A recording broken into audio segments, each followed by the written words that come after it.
Just wanted to get started by saying if you hear noises, that is my dog next to me. I'm back on my floor, so now she's like probably going to be making noises the whole time. Also, I hate the way that this is angled. I'm so sorry. Say hi to the people. Yeah, if you hear noises, that's just gonna be her walking around, probably distracting me while I'm in her space on the floor, so sorry about that. Hello everyone and welcome to my channel. If you are new, if you're not new, welcome back to my channel. My name is Marina and I feel like a broken record at this point for how sorry I am. I am so sorry for the lack of videos the past like, what, 2 months? I know, Mia, it is crazy. I haven't posted at all in May and I barely posted in April, and there's really no excuse other than the fact that I just have been in a little bit of a funk. And it's not even an excuse, that's just the reality of the situation. I've been in like a real funk. I think my seasonal depression is starting to kick in very slowly. Even making this video right now is something that I have been putting off doing all week because I don't feel like it. I have been reading this month and the previous month, and I know I promised you guys that I would give you a reading wrap-up video for April. That never came. I have no words to explain myself, so I'm not going to. But to make up for it, instead of doing a TBR jar video today, because it is the last month of May and you guys know my goal for TBR jar videos is to do them before the upcoming month for that said TBR. So for my June TBR video, it's going to be posted after this instead of prior to June, because I genuinely feel like I need to explain to you guys what I've been reading, how much I've been reading, and just talk books with you, because I missed all of you and I miss talking about the books I'm reading. Granted, I talk about them with my friends in person in real life, but I feel like the little community that I've got here, you guys are really nice and sweet and we have fun over here. And yeah, I just missed you guys. So I'm here, hopefully back officially to talk about what I've been reading in May and June. Where's my phone? It's right here. I should charge it. I read in total 9 books the past 2 months, and I will be discussing every single one of them with you. Let's not waste any time because I'm sure this is going to be a long video. Let's just get started, shall we? First book I read in April was actually my classic of the month, Alice's Adventures in Wonderland by Lewis Carroll. I've never read Alice in Wonderland. I have seen the movies. I've seen the animated movie, and I saw the live action adaptation one that was made like over a decade ago. Saw them both, and I really enjoy Alice in Wonderland and the story of Alice in Wonderland. But yeah, I never read the book, so I was just like, you know what, the classics I've been picking, they've been really like depressing, because I think, what did I read in March? I don't even remember. I read Beloved in March, and I think that one literally sent me down like a little bit of a mental spiral. So I was like, I need a fun, happy, weird classic, and a lot of those do exist, but I wanted to go specifically towards like the kid classics. So Alice in Wonderland was what I chose. I gave it a 3-star rating. I really liked this book. It did what it needed to do, which was like put me out of the mindset that Beloved by Toni Morrison put me in. The past year so far in 2025, I've been keeping up with Storygraph, actually leaving like worded reviews and not just star ratings, but for this one I didn't. So I can't even tell you like what my initial thoughts were after finishing it, but I can tell you right now that I liked it. I don't know if I'll be reading what's that one about the mirror, Through the Looking Glass, that one. I don't know if I'll read that one. If I really want to, I'll go back to that world. But honestly, I remember thinking, wow, this book, I'm confused as to what's going on. Like, I remembered some parts from the book that I saw in the movies, but for the most part, the book itself is so strange, and I was confused while reading it, but it was short, it was quick, it was sweet. So there's nothing much to really say. Alice's Adventures in Wonderland by Lewis Carroll. Nothing to say other than that. So let's move on. Now on to TBR picks of April that I got to. I did end up reading Yellowface by R.F. Kuang. You guys know this has been one of the longest books ever on my TBR, and I finally read it. So pat on my back to myself. Yeah, this is a book that I've been wanting to read for years though. So like, I'm really happy I finally read it. I gave it a 4.5. I think R.F. Kuang is such a force to be reckoned with when it comes to expressing her thoughts and values and life lessons through culture and her own experiences. I think it takes like, and this is going to sound like stupid because I don't even know if I'm wording this correctly, but I think it takes a special type of writer, author, whatever, to write something like Yellowface. It's not easy to write an unlikable main character. Like, yeah, you can write someone who is like mean, a bigot, or whatever, but to be in their head constantly and read them doing these things with no real accountability, I guess I should say. I should explain what this book's about first. Sorry, I'm getting ahead of myself. This book follows the main character who is friends with really big author, best-selling author. And I would use the term friends loosely. They're like acquaintances at best. Her friend is a bigger author than her, and they've been friends for like years, since university. One day they're hanging out and her friend ends up dying really tragically. And on the night that she dies, it's not funny. What's her name? I should give this person's name. June takes her best friend Athena's draft of the book she was going to release before she died, and she makes it into her own and publishes it. And something you should know about Athena too, she is Asian. I think specifically she is Chinese American, I'm pretty sure. The book she was writing delved heavily into the topics of being Chinese American and that culture and whatever. And it's a fictional book, but regardless, those are the topics that the book deals with, and June is a white woman. So you can already see where this book is going when it comes to the topics that R.F. Kuang wanted to focus on. And I remember when this book came out, a lot of specifically white people were upset at this book because it didn't portray them in the light that they wanted to be portrayed in. And I don't really know what y'all want me to say about that. I gave this book 4.5 stars. I obviously really enjoyed it, kind of loved it. I think that, again, the way that R.F. Kuang writes, it takes a special author to write a character as unlikable as June. And I say this with like the utmost respect. I think that R.F. Kuang does a really good job. And I saw this in the Poppy War too, but I think that she does a really good job of writing unlikable main characters. But in the Poppy War, it's like you want to root for them. In this one, wow, I was waiting for her to get got. From the first page onwards, my dislike towards this character, it was a driving force to continue reading it because I was like, I'm waiting for her downfall so bad. I never prayed on a character's downfall this bad, I fear, like in a hot minute. And something about that was refreshing. Like, I got through this book very fast. Very, very fast. Because, wow, the kind of character that really just does not see how the way they think is harmful towards others. In her mind, she is the victim of Athena, and she thinks that she deserves everything Athena got before she died. Because again, Athena, best-selling author, had like many book to movie deals, was working with all of these production companies, had like all of these awards. And June, she was just an author that was writing books but didn't have the same acclaim and success as Athena. So it's all sprouting from jealousy, but also, of course, racism. But to read it from June's perspective and to have her continue to justify her actions and just kind of in a sort of way placate them as just like her deserving this, it was so annoying. It was annoying, but it also made me laugh because I swear I've met white people like this, specifically white women that have this victim complex, and to see R.F. Kuang put it in literature like this. What I'm trying to say is this book did not disappoint. Very happy to have finally read it, and I highly recommend it because I also feel like, not gonna lie, I think that this book does a good job of showing how the publishing industry works when it comes to dealing with race in books about race and how they should be portrayed to different audiences in businesses and production companies if your book ends up being big enough to get a movie deal and what that would be like.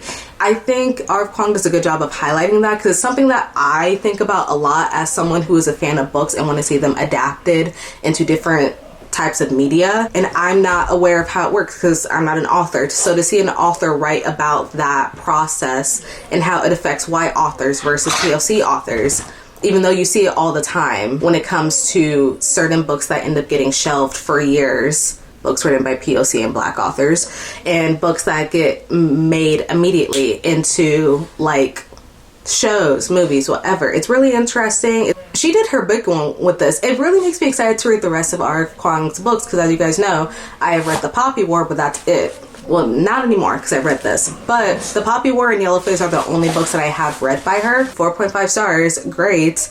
I feel like I'm going to ramble about this all day long, but that's not the point of this video. We have 7 other books to get through. So highlight of my month, I think, though, probably reading this book and the next one I'm going to be talking about. Next book I'm going to be talking about is from a journalist that I have been a fan of for years.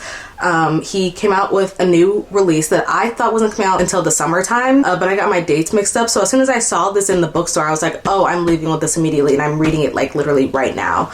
I read One Day Everyone Will Have Always Been Against This by Omar El-Akkad. This, talk about life-changing books. Like, wow. I have been a fan of Omar El-Akkad since, I can't say I've been a fan since high school because that's not true, but I have been like looking at his journey in the journalism sphere for years since I was in high school. I don't think I became a fan of his work until like my university days. For you guys that don't know, I have a journalism degree. I'm a communications major, journalism concentration with a minor in creative writing. So I have looked through a lot of journalist work, specifically like modern day journalists and their impact in the journalism sphere and what that means for other journalists going forward. That was kind of like my dome of expertise while I was in college. And Omar El-Akkad has always been in that sphere. He has always taken up a spot in my mind as one of the best journalists of this time that we are living in. And yeah, I will read whatever he has written. I know that he has 2 other books. I've only read American War, and I know that that's the one that I think he's most known for. He has another one that I have not read, but I've officially read this, and oh my god. I think everyone should stop what they're doing and read this. I'm being so serious. Stop. Pause whatever you're reading, pick this up, because you're going to have your life changed. And I'm not just saying that to be funny or like hyperbolic or whatever. I genuinely think that everyone needs to take a second, put down what they're reading, and pick this up, because Omar El-Akkad does such a good job of touching on themes going on right now in the world in a way that's digestible and easy for anyone to understand if you have any sort of empathy at all.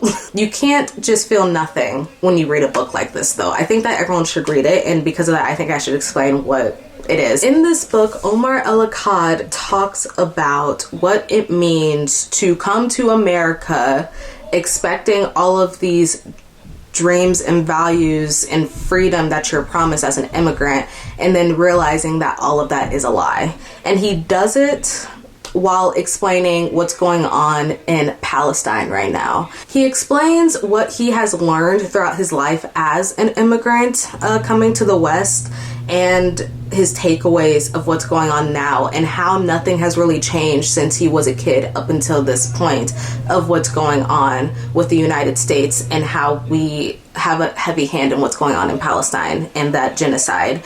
And he does it again in a way that makes you really understand. Like, and don't get me wrong, I think everyone should be aware of what's going on. Like, look up an article, look at the news, be aware of what's going on around you, don't be ignorant.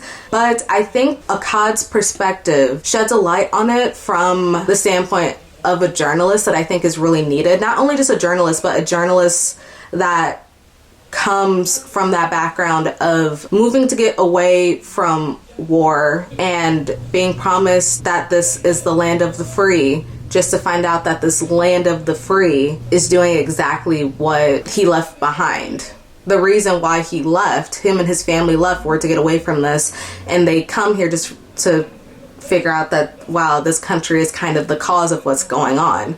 It's a very introspective look into genocide and war, and being someone who comes from that, while also being someone whose job centers kind of around that. He is a reporter. He's been like reporting on different social issues and wars and like all of the stuff he's been working on for years. And as someone who kind of has the inside look into it from a news perspective and how the news portrays it, to actually living it and looking at it as just like an outsider as well as an insider. It's so good. I don't know if I'm making any sense because I feel like I'm word vomiting, but I do think that if you were to pick up this book, not only feel some type of sense of wanting to do your duty as just a normal person. You don't have to be an American, you don't have to be a minority, a person of color, anything. You just read this book, you feel like you should do something about what's going on. He makes it so it seems like anyone and everyone can do some good if you just feel something for others. It's not that hard, and yet we've made it that way as a society. It's like, it's so good. I know I keep saying that, but I don't know how else to explain this book.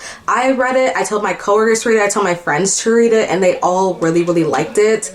And again, he puts it in a way that's digestible, where it's very point blank, where you feel like you can easily understand it. This is basically him being like, if you don't get something from this, what I'm telling you, then I genuinely feel like there's something else that can be said. But I feel like if you have an ounce of empathy or hope in your body, you will get something out of this. Anyway, yeah, I'm rambling again. I can't seem to stop. Go read this book. One day everyone will have always been against this. Beautiful, great, amazing. I have no words. I genuinely have no words. Now let's go on to another pick for April. Now in April, I only ended up reading like 2 books from my TBR jar, and this was the last one that I read in April. Funny Story by Emily Henry. I gave this 4 stars. I really liked this book. I thought that it was fun. It was cute. It was cozy, and I have no words other than I'm open to reading more Emily Henry. I think that my issue with People We Meet on Vacation was genuinely just the conflict, because when I think about it, while I was reading Funny Story, I was like, this feels so cozy and familiar, and it's because I got the same vibe from People We Meet on Vacation, but the conflict between the main characters was what ruined that book for me. Whereas with this one, the conflict felt very mature. The story itself felt mature, which is what I hear a lot about Emily Henry's other books as well, which is why I'm open to giving it a try. This book follows Daphne, who recently got broken up with by her fiance so he can go and date his childhood friend, because he realized that's the person that he wants to be with all along. And he realized this, I think, the night before their wedding or at his bachelorette party, something like that. And Daphne's like, oh, well, where am I supposed to go? Because they were living together, and now he's just like basically putting her out on the street, until she ends up meeting Miles. Miles is the ex of the best friend that her man went to be with. Okay, so basically Daphne and Miles both got dumped by these 2 people who realize that they are meant for each other, and they're just like, well, what are we supposed to do now? Daphne ends up moving in with Miles into his apartment, and the whole entire premise of the book is just basically them making the best out of the worst situation you could find yourself in. And it actually is a funny story, like not even just to be like punny or whatever, but it's a funny story. The book itself is so fucking funny. Sorry for my language, but I remember laughing out loud throughout this book. And I think I mentioned this in my previous video about how I literally had like a bookish sleepover video made, and in this sleepover video, which you guys again will never see because my technology has been hating me the past few months, I was reading Funny Story, and it was like a little reading vlog, and I was saying how much I enjoyed Miles and Daphne's dynamic, because I think that they represent the golden retriever boyfriend, black cat girlfriend dynamic so well, and that's a dynamic that I will always eat up.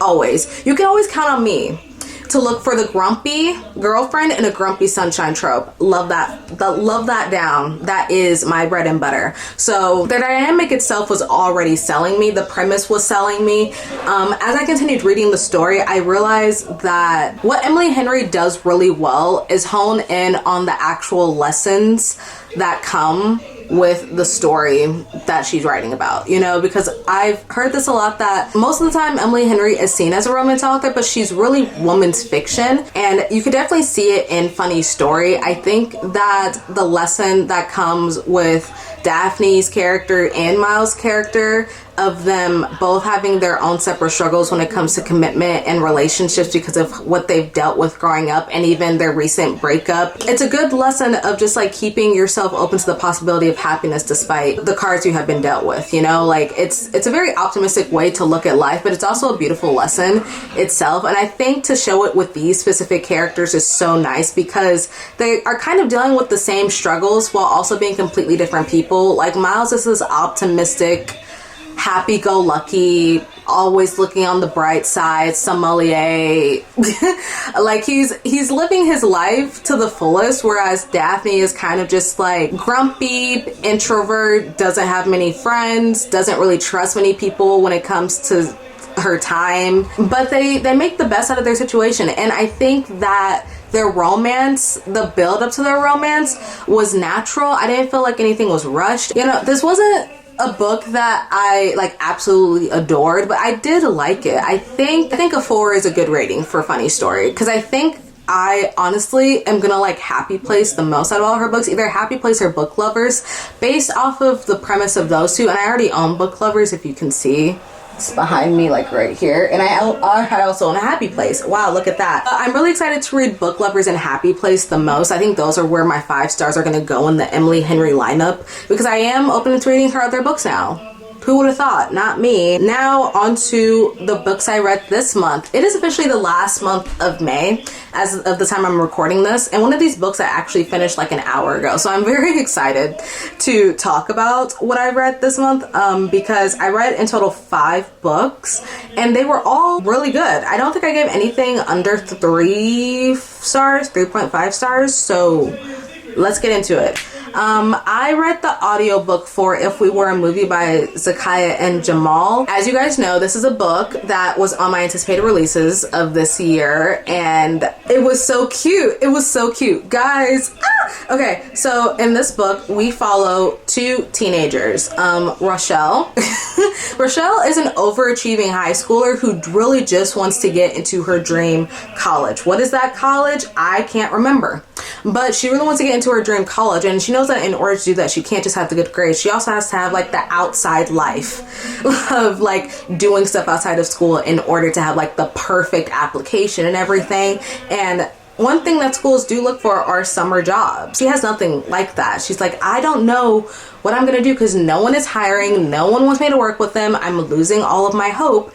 And then she ends up applying for a job at her local movie theater in her city.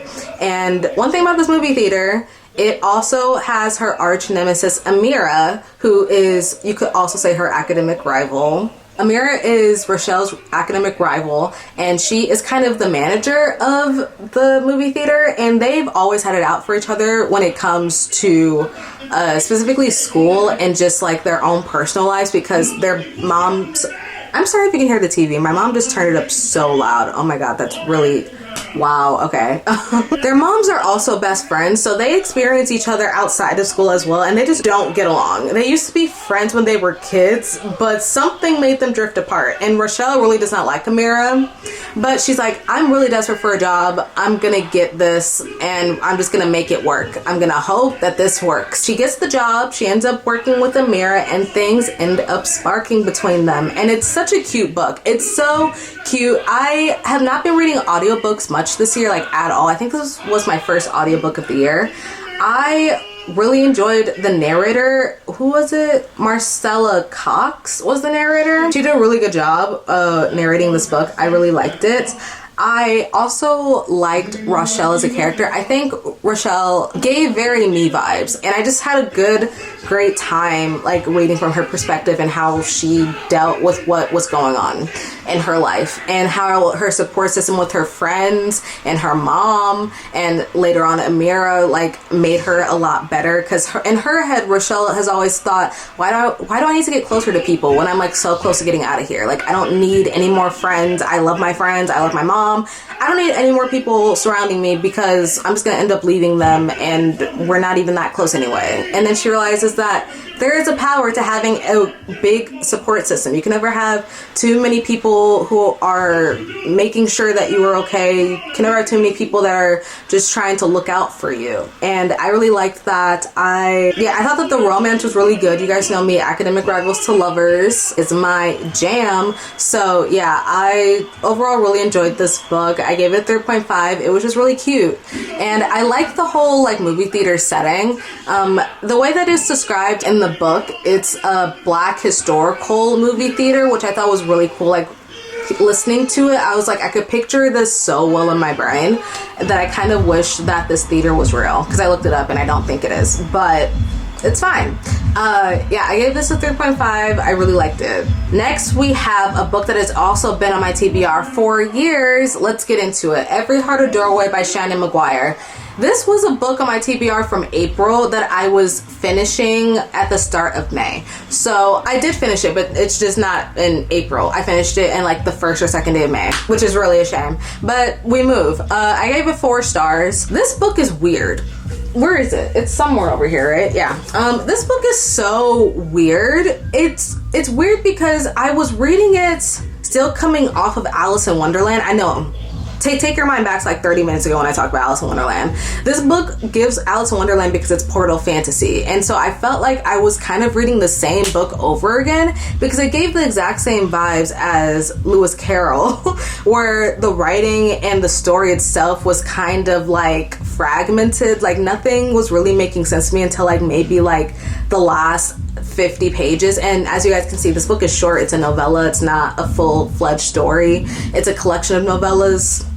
I have one of the sequels behind me. I liked it. Like I said, I gave it 4 stars. This book follows Nancy as she is making her way towards the Wayward House, a house for kids that end up going through a portal and then coming back to the real world and realizing that they can't seem to fit here. Like they don't know how to live their life in the world that they were born in now that they've experienced the life in their portal world where they were taken. And all of these kids were taken to different portal worlds, okay? So they don't all have the same experience, but when it comes to how they live in this house, like they see each other, they understand each other because they understand what it's like to be placed in an environment where they feel like they don't belong after belonging in that other world forever. Okay, so it's kind of like a found family thing, but also not. There's not really much of a story in this book, if I'm being honest. The big point of this book is about getting to know the kids. There's a kid at the center of each of the books, and this one just all happens to be Nancy's book. And Nancy as a character was fine. I didn't really feel any way about her. Again, for the most part, I was confused. I did not understand what was going on in this book until way later when I was reading it. Reading Nancy's character is a good introduction to the story because I don't know if this is how the rest of the stories are gonna go, but she is new to the Wayward House. It's like her first week at this place. I think this book literally takes place over the span of like a week, and she's very confused as to what's going on here. She just knows that her parents dropped her off here as a way to get help, but she has no idea what these people are, who they are, what this place is for. So it's a good introduction to understand the world that this series takes place in. But honestly, the story was all over the place, but I didn't dislike it.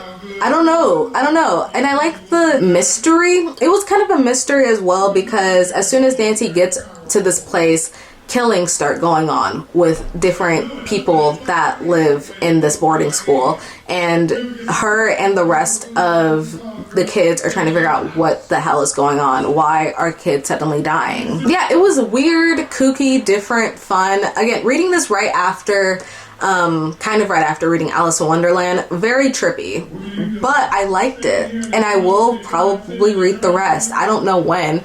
These are very short, quick reads, and I had enough fun with it that I feel like I could probably finish the series in a day if I wanted, but I think I kind of just want to spread them out. Every Heart a Doorway, Shannon McGuire, really good. Also, that was my first Shannon McGuire book. I've never read anything by them before. I know that they have other books under different pen names, but I don't think I've read anything by them except for this. And their writing style is weird, but I like it. So open to reading more. If you guys have recommendations, I'm open. Now, the next book I read came at the perfect time because I have been very very obsessed with the show Forever on Netflix. If you know, you know. If you don't, you should get into it. Forever on Netflix. It's an 8-episode series, now renewed for a season 2. So good. And this book I picked up, one, because it's a TBR book. I needed to read this for May, but also because it was the perfect vibe after finishing that show. Finding Jupiter by Kellis Rowe. Oh my god, guys, I'm being so serious. I am so obsessed with Forever. I was so obsessed with it when I first watched it, to the point where I almost put out my camera to make a video of book recommendations for people that like Forever. And if you guys want that, I can make it. But as soon as I read this book, I was like, I should make that video, because this book gives Forever to a T, to the point where I'm kind of upset at the fact that it's adapted by a Judy Blume book and not this, because the characters and the setting and everything is so Forever coded that I'm just like, why didn't they just adapt this? Whatever.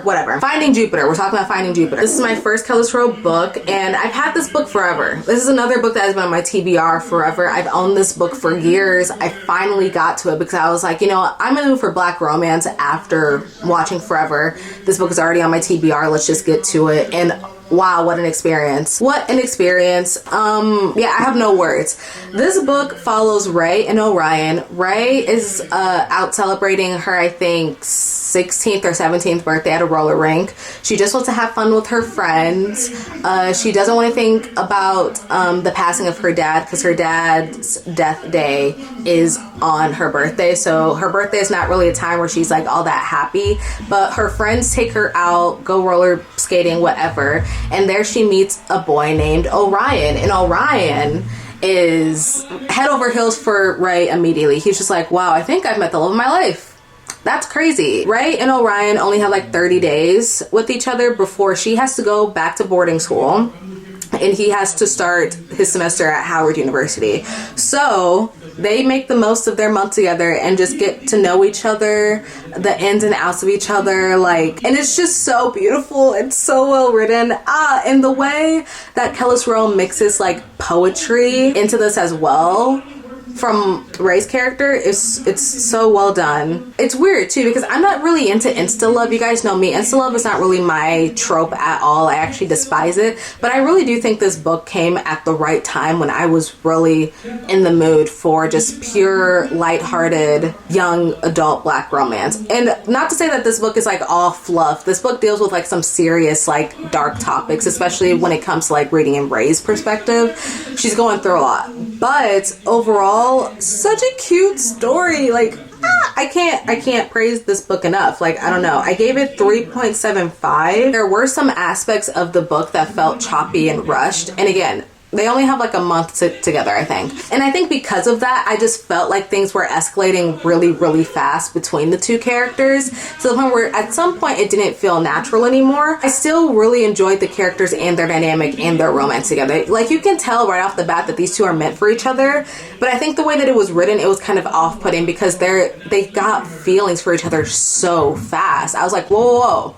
Let's calm it down a bit, because this book does take place during the summer, so I don't understand why the author decided to make it like a month time span instead of 3 months. Like, they could have met at the beginning of the summer and then had their relationship spread out in that time. But I'm not the author. I don't know why Kellis Rowe did that, but either way, it didn't make me hate the book. I really, really like this book. And again, if you like Forever, the show on Netflix, you need to read this, because I'm telling you, the characters are literally Keisha and Justin to a T. I don't know. This feels like it was made for Forever. Forever was made from this. While I was reading this, I was like, these characters, this story, it's all giving the same. And I don't know. Read it. It's very wholesome, very cute.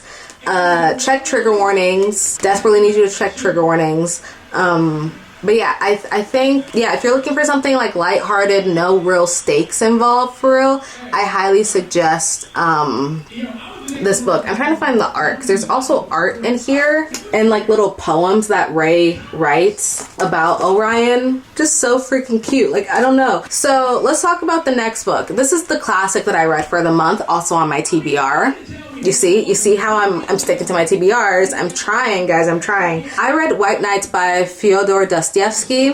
This is Dostoevsky's short story about a man who is so lonely and yearns for any type of company, for anyone to pay him any ounce of attention, that he ends up bombarding his kind of coworker on his wedding night and bothering the guests at the wedding. And it's just like a whole thing. It's 80 pages. Again, it's not long. It's a very short story. But wow. I read this in the span of like, what, an hour? Maybe 2. I felt like I needed to spread it out because I was feeling a lot of secondhand embarrassment while reading this book. The main character, I don't remember his name. He's really just trying to convince himself that he is the shit. Like, he's being so pompous while also trying to be so humble and human and putting on a show for others because he just wants to be accepted into these places where he knows he is the man at but doesn't feel like he is. It's kind of a book about yearning in a non-romantic way while also dealing with somewhat imposter syndrome, and I liked it. Again, it was a lot of secondhand embarrassment. The way that he was embarrassing himself at this wedding party, I literally wanted to bang my head against the wall, but it was really well done. I've never read any Dostoevsky. I know him because of Crime and Punishment and the Karamazov brothers or something like that. I've never read any of those, but now I'm open to. I think reading short stories by classic authors is a good way to dive into their writing before you actually get into the writing that they are known for. Because sometimes, at least in my case, that kind of stuff can get very like intimidating if I just jump into an author's like most well-known, acclaimed work. I like to go into like the stuff that no one really talks about. Granted, a lot of people were talking about White Knights a while ago. Like, I know it was trending at some point, and I was like, why is this book trending? Why?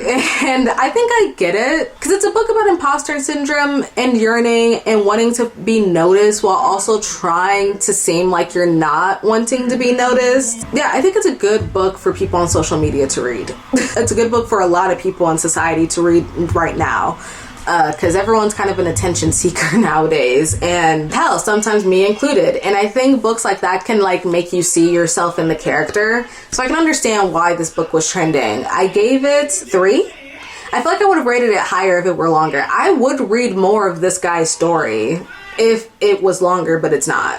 And I think that's okay. It was meant to be a short story, but I would have probably rated it 5 if it were like a full-fledged book, because I could feel myself definitely sympathizing with the main character, but also being like, I can't stand you, but also I get you.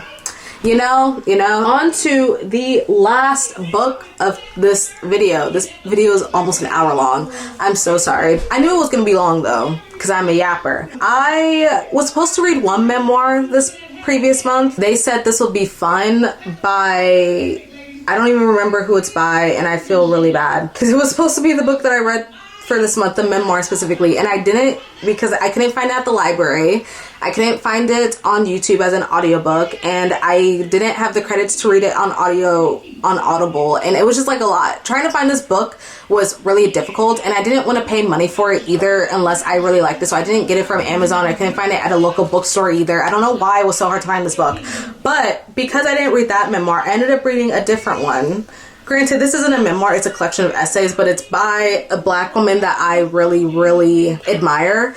I ended up reading Black Friend, a collection of essays by Z-Way. If you don't know who Z-Way is, she is also another journalist that I adore. She's more of like an up-and-coming journalist though. I'll say, like, she didn't start getting like her rise to fame in the journalism sphere until like I feel 2020, 2021, but she's one of those journalists that I do look up to like heavily. She's one of the funniest influencers out right now, but to her heart, she is a journalist, because a lot of what she is known for is her interviews with different people in the pop culture realm. You probably know her. If you don't, I highly suggest looking up her interviews. She is really funny. But yeah, I knew of her already, and I was like, you know what, Z-Way, let me give you a go. I had no idea she had a book out, but I read it. I finished this like an hour ago. Let's talk about it. I gave this book I don't remember, and it's already been 2 hours and I don't remember. 4 stars. I don't know if you guys have noticed, but I've been having a hard time finding a 5-star book lately. Maybe I'll make that one of my next videos, like reading until I can find a 5-star read, because I think I've only given like 3 books 5 stars this year. Granted, one of the books I gave 5 stars was One Day Everyone Will Have Been Against This. So I think I'm off to like a good start, but like, I don't know, I miss falling in love with a book. I haven't felt that in a while. So if you guys have any recommendations, I'm open to that. But anyway, back to Black Friend by Z-Way. Z-Way talks about a lot of different things. This book is in her voice. Like, I can hear her saying this as I was reading it. And again, I was reading it. I wasn't like listening to it audibly. I was reading it. And she has such a specific voice and tone of voice specifically that I just felt like I could hear her speaking these things in my ear. And it's something about that just made it even more of a fun experience reading this book for the first time. She talks about her life, her upbringing. She talks about how she's perceived online versus how she perceives herself and what that means for her and her job as someone who has to have somewhat of a sense of self in order to interview other people and critique other people for stuff that they do. Again, it's not a memoir, it's a collection of essays, but I feel like what she was able to do with like 180 pages worth of essays, really well done. I was laughing out loud throughout most of this book because, again, Z-Way is just a really funny person. She is a comedian.